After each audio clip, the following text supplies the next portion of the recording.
құрметті Түркістан облысының тұрғындары мен қонақтары, еңсесі биік елдіктің, іргесі сөгілмес бірліктің, ырыс пен ынтымақтың, үлгі өнегелік пен сән салтанаттың, мәрт жомарттық пен жаңарудың нышаны болған көрісу күні Амал мерекесімен бастау алған облыстық челленджді тұғыры биік Төлеби ауданы, құтты мекен Түлкібас ауданынан қабыл алды.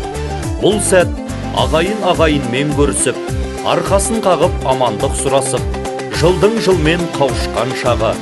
Күн жер ананың бетіне күміс кірпігінен шуақ шашып, сай-саладан бұрқырап бұлақ аққан, қар кеткен жерден бәйшешек бүр жарып, адамзаттың арқасы кеңіп, айналасына ақ жарқын табақпен қараған.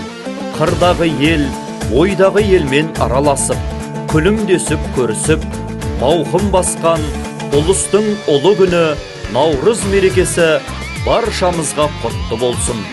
Осынау айтулы күні Төлеби ауданы жұртшылығы атынан Шағалалы Шардара ауданына көрісу күні Амал мерекесі Наурыз челленджін жолдаймыз.